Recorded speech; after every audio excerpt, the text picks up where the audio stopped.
পড়াশোনা কত করিস মধু? এমএ কমপ্লিট করেছি। মাধ্যমিক পাস করিস তো? হ্যাঁ, তুমি চুপ করো মা। ভাই, মেয়ে তাহলে ছোটবেলা থেকে আপনার কাছেই মানুষ নাকি? হ্যাঁ ভাই, সে 6 মাসের মেয়ে তুই আমার বোনটা মারা গেছে, তখন থেকে বুড়ি আমাদের কাছেই মানুষ। এই তো মেয়ে চলে এসে। হ্যাঁ বস মা বস। মেয়ে আমাদের একটু লাজুকি আছে, কার সাথে মুখ তুলি কথাই বলতে চায় না। মেয়ে মুখ দেখাবে না নাকি ভাই? ঘুমটাটা একটু তোলো মা, মুখ কান দেখি। হে বুড়ি, ঘুমটা তোল। আমার বিয়ে হবে। কি মজা কি মজা।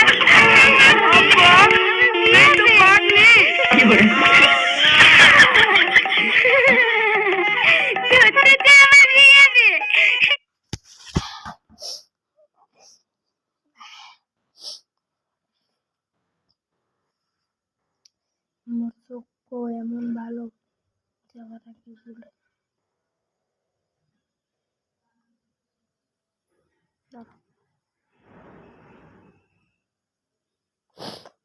দাঁড়া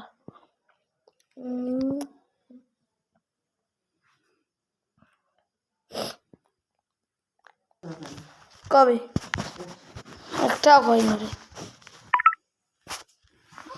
তুই আমার দামি হবে।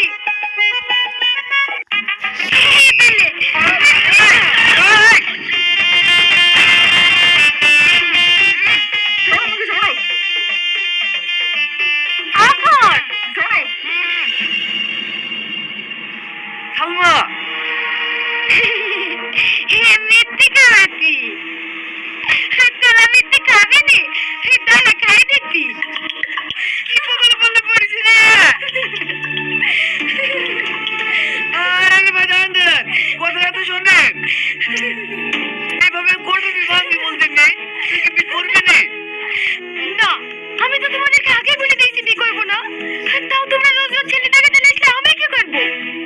তাই বলে তুই সারা জীবন নাই পড়ে থাকবে নাকি? আর কতদিন মামার ঘরে বসে খাবি বলদিনি? বৌমা, এইভাবে আর কটা বিয়ে ভাঙবি বলদিনি? মেয়ে হয়ে জন্মেছি, বিয়ে সংসার তো একদিন একদিন করতেই হবে। তোর মামা মামিরও বয়স হয়ে গেছে, আমি তো আজ এসে কাল নাই।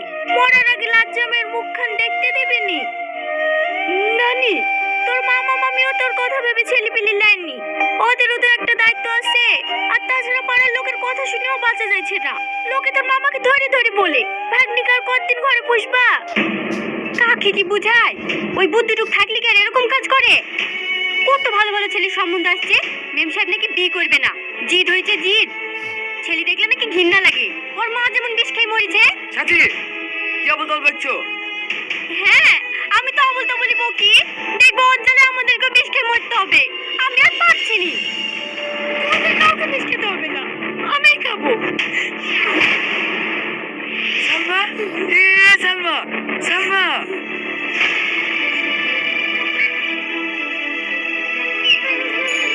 বিষ দেন। কি বিষ দেবো? না না, বিষ হবে না। হবে না মানে? আমি কি টাকা দেবো না নাকি? বিষ দেন। ওই ভুল করো না চাচা, দেখছো না দেখিতে পাগলি মনে হয়েছে। বিষ লেখুন খেয়েটে ফেললে পুলিশে তখন তোমাকে ধরবে। আমিও তো তাই বলছি, এবার সে বিষ দেওয়া যাবে না। কি ব্যাপার, বাড়িতে ঝামেলা টামেলা করে এসছো নাকি? তোমাকে তো জ্ঞান দিতে বলিনি, আমার টাকা দিয়ে আমি বিষ কিনবো। খায় নাই গায়ে মাখি, তোমার টাকা কি? বাবা, ঝাঁজ তো কম না। আপনি বিষ দেবেন? না না, আমার কি মাথা খারাপ হয়ে গেছে নাকি যে তোমাকে বিষ দেবো? আজকালকার মেয়েরাও না বয়ফ্রেন্ডের সাথে মনে হয় কাজে কাজে হয়েছে, আর আমরা বিষ খেতে করতে গেছে। না না দাদা, আমার বিরক্ত করো। আরে আরে আরে আরে, কি হলো কি? তোর বাড়ি কোথায়? এই তো পাশের গ্রামে। নাম কি? টনি। কি কাজ করো? আপনাকে এত কিছু বলতে যাবো কেন?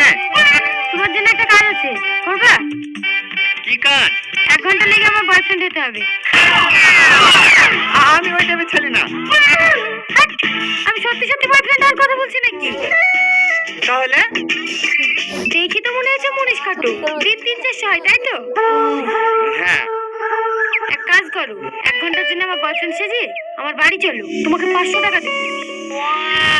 500 টাকা?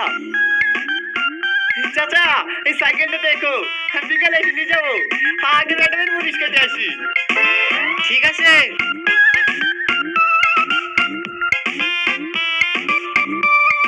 দেখি আবার মাইক্রোন খাবে না তো? আরে না না,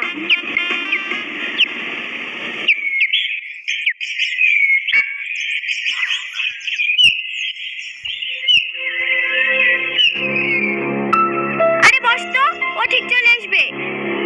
এলেন মা।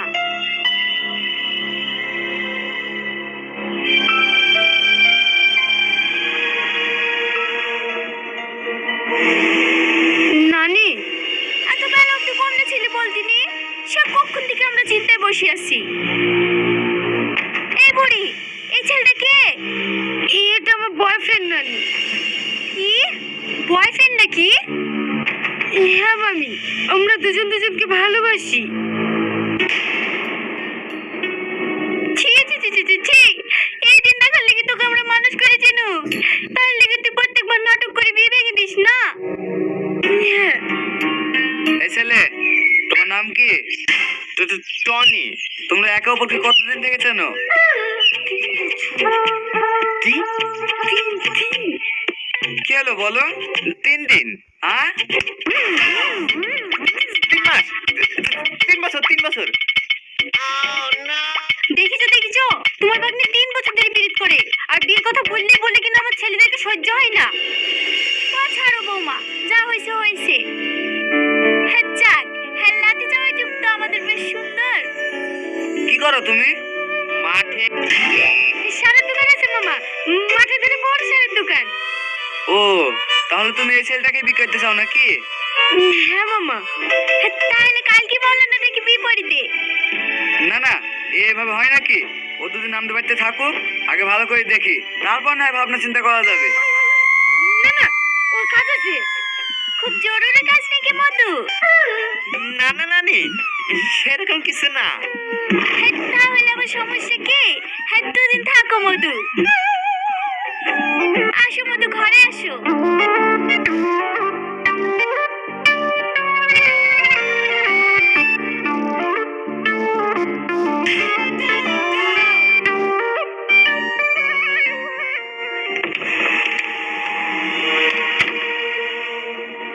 তোমাকে আমি থাকতে বলেছি?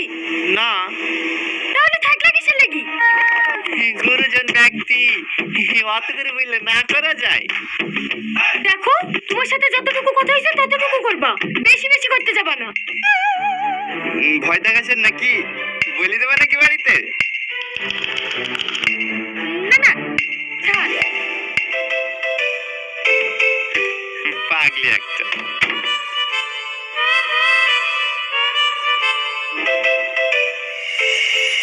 তারপর নানি, তারপর? হ্যাঁ তারপর আবার কি? হ্যাঁ তোর নানা আর আমি বাড়ি গিয়ে বিয়ে করে ফেললাম। তোমার আব্বা তো রাগী লোক, তোমাদেরকে কিছু বললো না?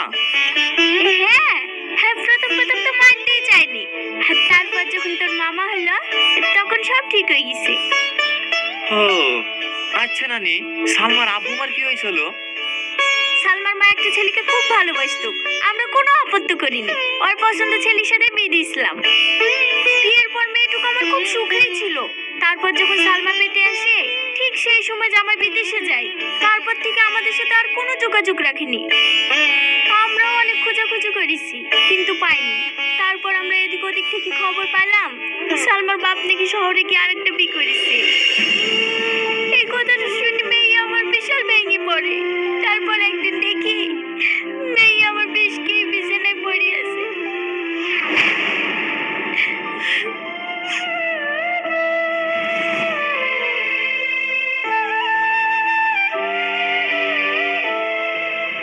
সেদিকে সালমা ছেলেদেরকে একটু ঘৃণাই করে, বীর কথা শুনলেই ভয় করে। মধু, আমার নাতনিটাকে একটু দেখো হবে, আমরা ছাড়া আর কেউ নাই। কত দাও মধু, কত দাও, আমার নাতনিটাকে তুমি কোনোদিন ছেড়ে যাবে না।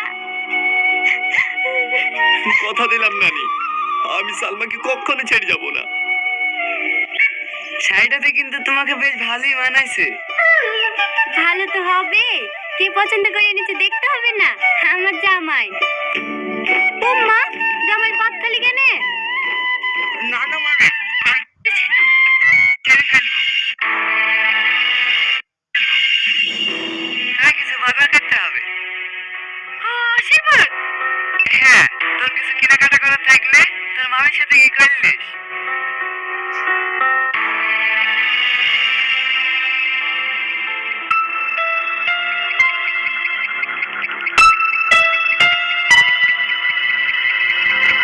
কি হলো সালমা, এত আর্জেন্ট ডাকলাম, কিছু হয়েছে নাকি? কি হয়েছে বুঝতে পারছো না? নাটক করছো আমার সাথে। নাটক করবো কেন? কি হয়েছে বলবা তো? মামা যখন আশীর্বাদের কথা বললো, তুমি তখন না করতে পারলে না? দেখো সালমা, কি দেখবো? অসহায় পেয়ে আমাকে ব্ল্যাকমেল করছো? আমাকে দেখো এই মামার সাথে টাকা আদায় করবা? চুপ করে সালমা, অনেক শুনে ফেলেছি। আর একটা বাজে কথা বলবো না। আমি তোমার টাকার লোভে এ বাড়িতে পড়ি নাই। এই বাড়ির লোকের ভালোবাসা দেখি আমাকে অনেক তুমি আমার কাছ থেকে বুঝতে পারছিনি। কথা শুনে বাড়ি ছেড়ে চলে আসলাম। এই ছেলে আমাকে ক্ষমা করে দিন। হ্যাঁ স্যার বলেন।